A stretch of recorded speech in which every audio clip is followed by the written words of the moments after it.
नमस्कार, मैं हूं विद्यासागर। स्वागत है आप सभी का हमारे खास कार्यक्रम में। जी हां, कोरोना को लेकर चारों तरफ हाहाकार मचा है। कोरोना संक्रमितों की संख्या में लगातार बढ़ोतरी से हर कोई सहमा हुआ है। सरकार की सख्ती लोगों के लिए मुश्किलें तो बन रही है, लेकिन दूसरा कोई उपाय भी नजर नहीं आ रहा है। ऐसे में उत्तराखंड में भी कोरोना का संकट गहराता जा रहा है। संभव यह भी है कि अन्य राज्यों की तरह उत्तराखंड में भी नाइट कर्फ्यू न लगाना पड़े। पहली रिपोर्ट देखिए, फिर चर्चा करेंगे।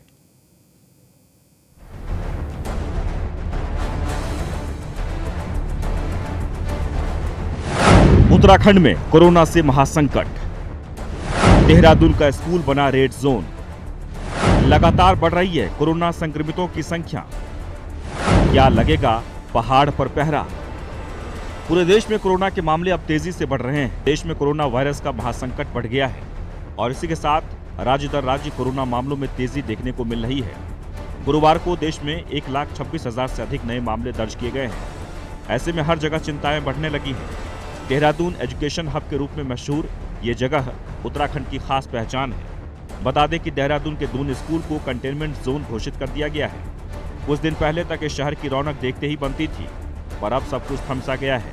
सड़कों पर सुनसान सन्नाटा पसरा हुआ है। यहाँ पर कई संक्रमित कोरोना के केस मिले हैं, जिसके बाद अब स्कूल में एंट्री एग्जिट पूरी तरीके से बंद कर दी गई है। दून स्कूल के आसपास के 4 और इलाकों को कंटेनमेंट जोन घोषित किया गया है। बढ़ते कोरोना मरीजों को लेकर प्रदेश सरकार नाइट कर्फ्यू पर विचार कर रही है। यह है कि लोग हम मास्क नहीं पहने, जो गाइडलाइन है उनका पालन नहीं कर पा रहे। हमने जो गाइडलाइन है भारत सरकार की है उनका पालन करना चाहिए और मास्क लगाना चाहिए। तो जिसमें जो तेजी से बढ़ा उसमें सभी लोग जरूरत पड़ी तो बिल्कुल लगाना पड़ेगा, कर्फ्यू नाइट कर्फ्यू लगाना पड़ेगा। लोगों को कोरोना से बचाने के लिए प्रशासन की ओर से सख्ती भी बढ़ा दी गई है। बाजारों और सार्वजनिक स्थलों पर प्रशासन और पुलिस अधिकारी लोगों को कोरोना सुरक्षा नियमों के प्रति जागरूक कर रहे हैं। साथ ही मास्क का प्रयोग और सोशल डिस्टेंसिंग का पालन न करने वालों के खिलाफ सख्त कार्रवाई भी की जा रही है। उसके बावजूद भी हालात लगातार बिगड़ते जा रहे हैं। पिछले 3-4 दिनों के भीतर ही कोरोना संक्रमितों का आंकड़ा दोगुना हो गया है। ये बहुत ही चिंताजनक स्थिति है कि देहरादून अकेले में 500 से ज़्यादा केसेस आ रहे हैं, लोगों की मौत हो रही है और पूरे प्रदेश का आंकड़ा तो और भी ज़्यादा भयावह है। और जब हम देख रहे हैं कि दूसरे राज्य कहीं ना कहीं इसमें सख्ती कर रहे हैं, तो उत्तराखंड सरकार से भी ये अपेक्षा की जाती है कि वो जानमाल का ज़्यादा नुकसान ना हो, इसको देखते हुए, लोगों की हेल्थ को देखते हुए कुछ ना कुछ कठोर कदम उठाए। गौरतलब है कि उत्तराखंड में जिस तरीके से कोरोना संक्रमितों की संख्या बढ़ रही है, ऐसे में सरकार की चिंता वाजिब है। लगातार सूबे के मुखिया तीरथ सिंह रावत अधिकारियों के साथ बैठक कर रहे हैं और संभावना जताई जा रही है कि अन्य राज्यों की तरह उत्तराखंड में भी नाइट कर्फ्यू लगाया जा सकता है। हालांकि हरिद्वार में आयोजित कुंभ मेला को लेकर सरकार के सामने नाइट कर्फ्यू भी बड़ी चुनौती होगी, लेकिन हालात को देखते हुए उत्तराखंड सरकार को पहाड़ों पर पहरा लगाना पड़ सकता है। Bureau report, news 1 India. तो जी हाँ, मुश्किलें काफ़ी है, लेकिन इन मुश्किलों से पार पाना सरकार की जिम्मेदारी है और सरकार लगातार इस पर विचार भी कर रही है, क्योंकि उत्तराखंड ही नहीं बल्कि देश भर की स्थिति लगातार बिगड़ते जा रही है। और उत्तराखंड में इस वक्त जो हालात हैं वो ये कि देहरादून में सबसे ज़्यादा मरीजों की संख्या बढ़ रही है, यानी कोरोना संक्रमित मरीजों की संख्या बढ़ रही है। हालांकि हरिद्वार की जहाँ तक बात कर ली जाए तो हरिद्वार में इस वक्त साधु संतों की भीड़ है, यानी महाकुंभ मेला में बाहर से भी काफ़ी संख्या में श्रद्धालु आ रहे हैं। सरकार के गाइडलाइंस के अनुसार वहां पर तमाम निर्देश दिए गए हैं और उस निर्देश का सख्ती से पालन भी कराया जा रहा है।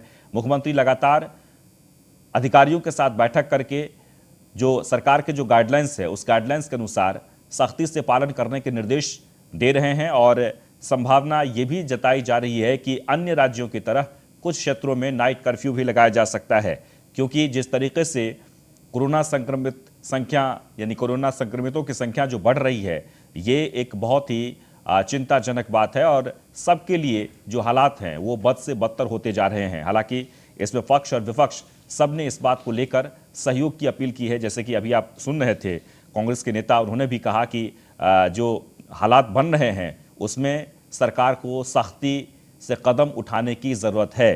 हालांकि इस पर अभी कोई फाइनल डिसीजन नहीं हुआ है, लेकिन संभावनाओं पर हम ज़रूर चर्चा कर सकते हैं। लेकिन इस वक्त आपको बता दें कि जो आम लोग हैं वो काफ़ी मुश्किलों में हैं और अगर नाइट कर्फ्यू लगता है तो नाइट कर्फ्यू के बाद लोगों की समस्याएं किस तरीके से बढ़ेगी या फिर लोग किस तरीके से वहां परेशान होंगे। हालांकि पिछले साल जिस तरीके से कोरोना का कहर के कारण लोग परेशान हुए, तकलीफ में हुए और लोग बेरोजगार हुए, उन तमाम चीज़ों के मद्देनज़र ये दूसरी बार जब कोरोना की लहर आई है तो ऐसे में लोग खुद ही बहुत ही चिंतित हैं, लेकिन चिंतित तो हैं लेकिन चेहरे पर खौफ नहीं है। और यही वजह है कि लोग उन गाइडलाइंस का पालन नहीं कर पाते जिसके लिए कोरोना को रोका जा सकता है। यानी कुल मिलाकर आप कह सकते हैं कि भीड़ भाड़ वाले इलाके में जो बार बार ये कहा जा रहा है कि आप ना जाएं, आप सामूहिक कार्यक्रम में ना शामिल हों या फिर आप चेहरे पर हमेशा मास्क लगाए रखें, सरकार को सख्ती के तौर पर बिना मास्क के लोगों को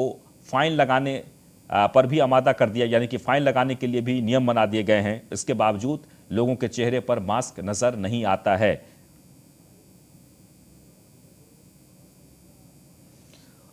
और कांग्रेस के नेता मथुरा दत्त जोशी इस वक्त हमारे साथ जुड़ गए हैं और फहीम तन्हा जो रेजिडेंट एडिटर हैं, वो सबसे पहले हम उनसे रिपोर्ट लेंगे कि आखिरकार पूरे उत्तराखंड की बात कर ली जाए और खासकर देहरादून में इस वक्त क्या हालात चल रहे हैं। फहीम, आपसे जानना चाहेंगे कि कोरोना को लेकर चारों तरफ हाहाकार है। उत्तराखंड की जहां तक बात कर ली जाए तो लगातार जो सूबे के मुखिया हैं वो अधिकारियों के साथ बैठक कर रहे हैं क्योंकि हालात जो हैं बेकाबू होते जा रहे हैं। आज के हालात को लेकर आप बताएं कि आज पिछले 24 घंटे में कोरोना संक्रमितों की संख्या क्या रही वहां पर और क्या इस वक्त वहां पर हालात हैं।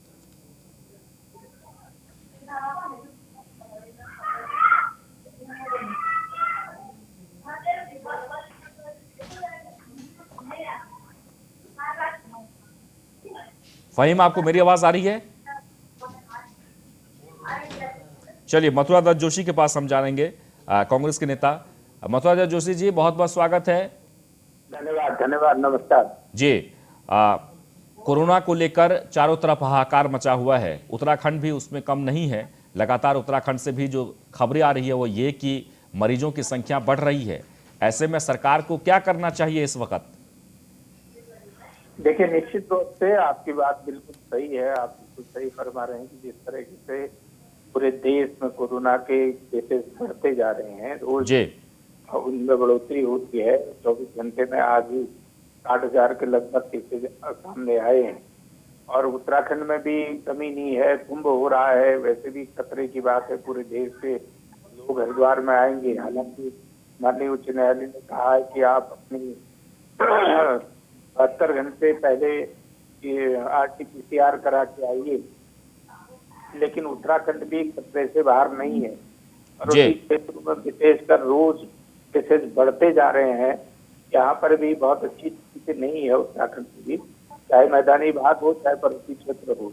बहुत बड़ा सरकार को इसके लिए अब टेस्टिंग बढ़ानी होगी और वो जो हमारे PPE किट हैं उनको भेजना पड़ेगा।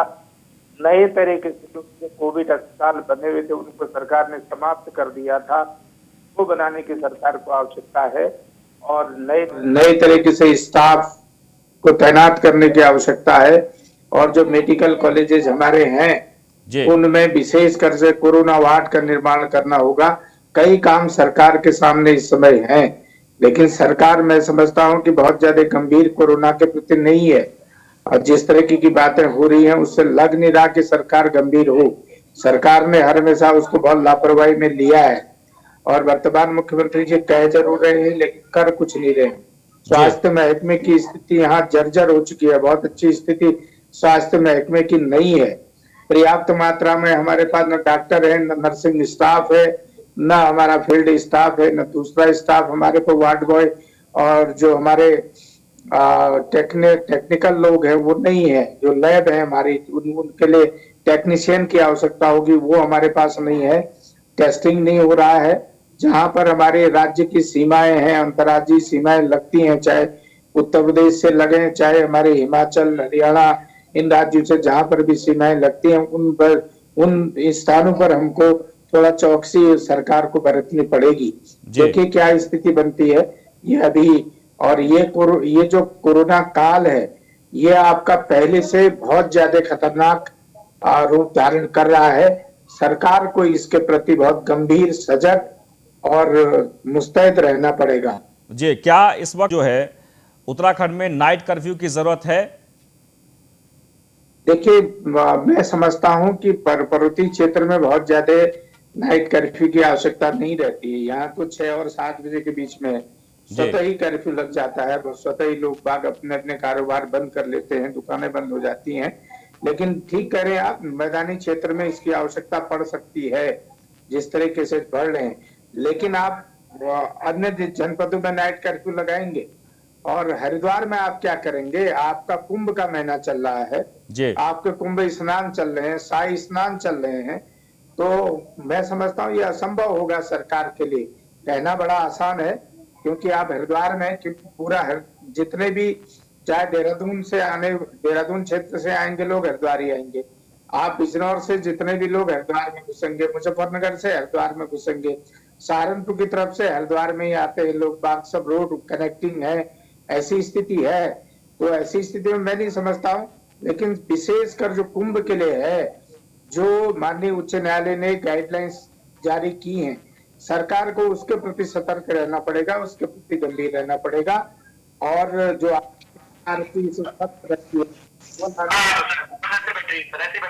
ठीक। जी बिल्कुल निश्चित तौर पर और हम कोशिश करेंगे बहुत ही जल्द हमारे साथ बीजेपी के भी नेता भी जुड़े और वो भी अपनी प्रतिक्रिया दें। लेकिन फ़हीम तन्हा से हम फिर से कोशिश करते हैं बात करने की। फ़हीम तन्हा, आपको मेरी आवाज़ आ रही है? बिल्कुल, आपकी आवाज़ मिल रही है। जी हम जानना चाहते हैं, क्योंकि जो कांग्रेस के मतवादा जोशी जी बैठे हैं, आप सुन रहे होंगे उनको, उन्होंने भी कहा है कि सरकार को पूरे सख्ती के साथ इस वक्त कदम उठाना चाहिए, लेकिन सरकार कोरोना के प्रति गंभीर नहीं है। आप मुझे बताएं, आज दिन भर की क्या गतिविधि रही कोरोना को लेकर, जो बैठक हुई, या फिर उसमें क्या कुछ निकलकर सामने आया है? देखिए, अभी सरकार किसी नतीजे पर नहीं है कि आखिरकार कोरोना के नियंत्रण को लेकर के और किस तरीके के सख्त कदम उठाए जाएंगे।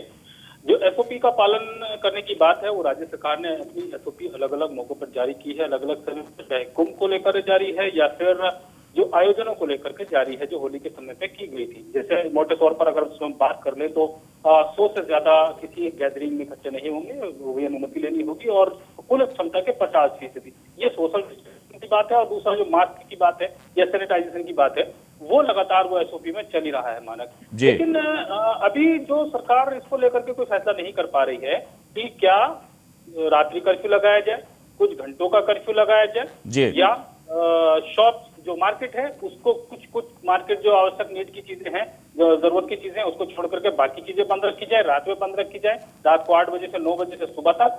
ये जो कुछ फैसले हैं जो भी संभावित हैं या विकल्प के तौर पर देखे जा रहे हैं, जिनकी बात की जा रही है, इसको लेकर के सरकार अभी तक कोई डिसीजन नहीं ले पाई। बिल्कुल। और प्रभाकर उनियाल जी हैं। जी, फ़हीम तन्हा जी, हम और भी आपसे जानकारी लेंगे। प्रभाकर जी जुड़ गए हैं, बीजेपी के नेता। बहुत बहुत स्वागत है आपका सर। सवाल यह है कि कोरोना को लेकर हर एक कोई चिंतित हैं, सत्ता पक्ष हो, विपक्ष हो, आम जनता, सबको जान का डर है, और हम उम्मीद करते हैं कि जल्द से जल्द इस संकट से बाहर निकलें।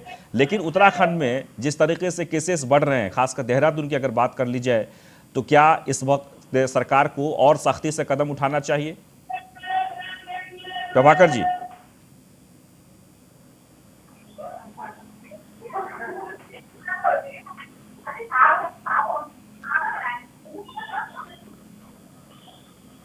प्रभाकर जी, आप हमें सुन पा रहे हैं?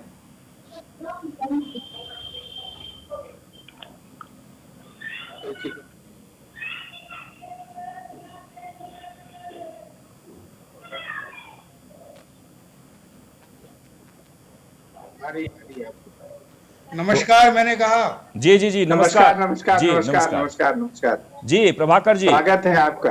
प्रभाकर जी, हम लोग कोरोना पर चर्चा कर रहे हैं। एक ही फोटो आ रही है आपकी जी।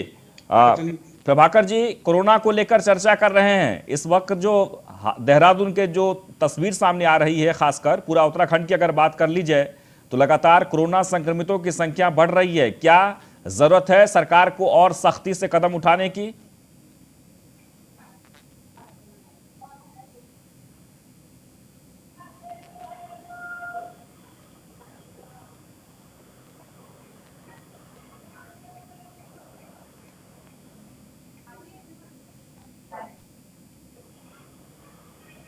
प्रभाकर जी को मेरी आवाज नहीं पहुंच पा रही है। मतवादा जोशी जी, जैसे कि आप कह रहे थे कि सरकार गंभीर नहीं है कोरोना के प्रति, कैसे? नहीं, देखिए, मैंने बहुत सी बातें आपको बताई, जैसे देहरादून का मेडिकल कॉलेज, हमारा दून मेडिकल कॉलेज था, तो कोरोना अस्पताल बन गया था। फहीम भाई को मालूम होगा, हमारे साथ जुड़े हुए हैं फहीम भाई, मेरी बात को ताकीद करेंगे। और अन्य में भी जैसे श्रीनगर मेडिकल कॉलेज को किया था, जो मेडिकल कॉलेज में अलग से वार्ड बनाए गए थे, चाहे सुशीला तिवारी मेडिकल कॉलेज हो, चाहे अल्मोड़ा का मेडिकल कॉलेज हो, चाहे हमारे जनपदों में अलग से कोरोना वार्ड बन गए थे, वो सब सरकार ने समाप्त कर दिए हैं। वहां पर जो स्टाफ तैनात था वो भी हटा दिया गया है। मेरा ये कहना है कि सरकार को सबसे पहले तो आपको अस्पतालों की व्यवस्था ठीक करनी पड़ेगी, दुरुस्त करनी पड़ेगी।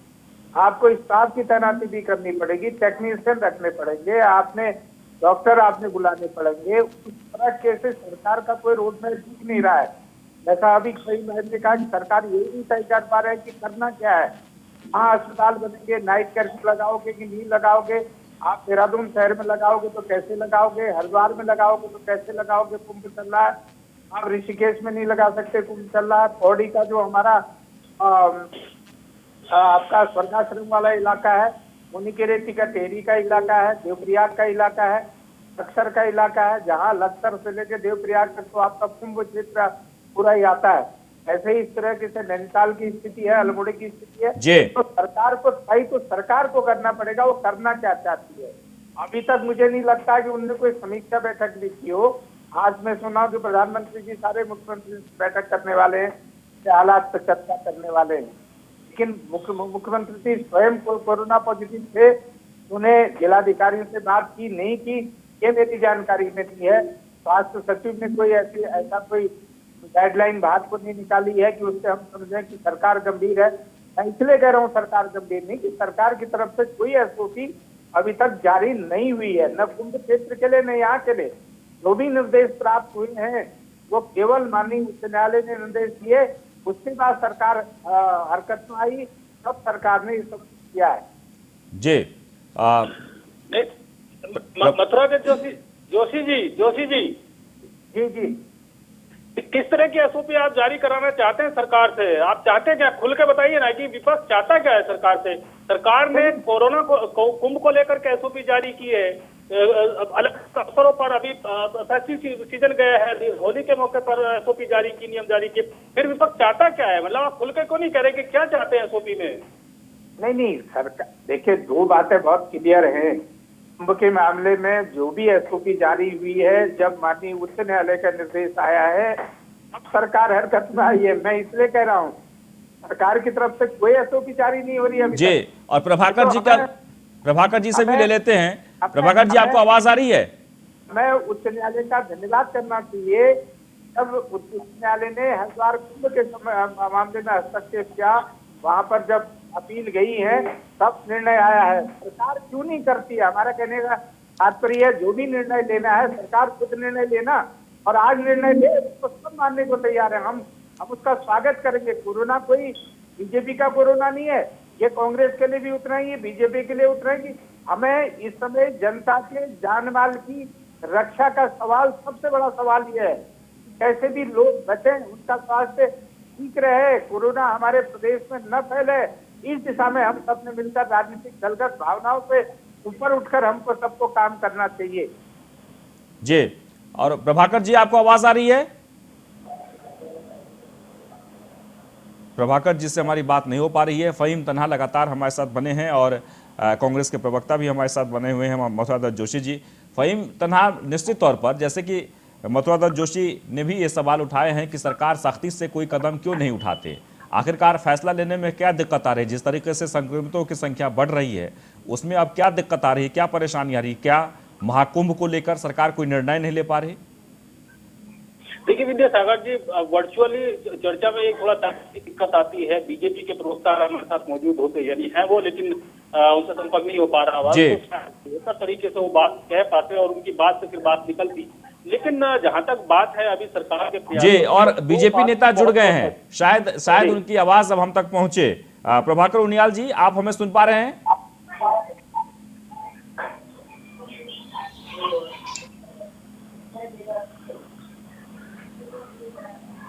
म्यूट कर रखा उन्होंने, अनम्यूट हुई है कहीं ना। चलिए, प्रभाकर उनियाल जैसे मेरी बात आज नहीं हो सकती, जो संभावना दिख रही है कि आवाज उनकी एकदम नहीं आ रही है। जी बताइए, फहीम जी।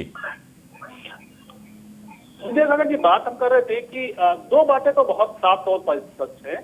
एक जो है व्यवस्थाओं की बात या एसओपी की बात को, कोरोना के केसेस बढ़ रहे हैं तो जाहिर सी बात है कि सरकार के ऊपर ये जिम्मेदारी भी है और चुनौती भी है कि केसेस कम कैसे किए जाए, उस पर नियंत्रण रखा जाए। दूसरी लहर है, ये विस्फोटक लहर उत्तराखंड में ना हो। और इसी चिंता को देखते हुए, इसी बात को देखते हुए हाईकोर्ट ने भी जो निर्देश दिया था कि 50,000 केसेस प्रतिदिन टेस्ट कुंभ क्षेत्र में होने चाहिए, और फिर अगर 50,000 अगर हम हरिद्वार कुंभ में मानते हैं तो बाकी अगर मिला लें तो ये बड़ी तादाद बनती है टेस्ट की, लेकिन अभी वो नहीं हो रहा है। हम देख रहे हैं कि 33 से 34,000 per day total overall Uttarakhand में पर डे टेस्ट हो रहे हैं। तो जाहिर सी बात है तो इसकी क्षेत्र में हरिद्वार में कम तादाद है, वो पूरे स्टेट में 34,000 हो रहे हैं। एक तो ये बढ़ाने की बात है, बिल्कुल ठीक बात है कि अभी उस तरह की व्यवस्था नहीं हो पा रही। एक दूसरा कांग्रेस बात को कह रही है कि जो कोविड काल में पिछले 2020 से सिस्टम बना रहा था उसमें कहीं ना कहीं लापरवाही। जी चलिए, बहुत बहुत शुक्रिया। निश्चित तौर पर सरकार की तरफ से कोई ठोस जो कदम अभी तक नहीं उठाया जा रहा है कोरोना को लेकर। हालांकि कोशिशें जरूर हो रही है और कोशिश ये भी हो रही है कि जो संक्रमित मरीजों की संख्या बढ़ रही है उस पर लगाम कैसे लगाया जाए। बहुत बहुत शुक्रिया मथुरा दत्त जोशी जी और फहीम जी, प्रभाकर उनियाल जी जुड़े तो लेकिन बात नहीं हो पाई, लेकिन फिर भी आपका बहुत बहुत शुक्रिया। फिलहाल इस कार्यक्रम में इतना ही।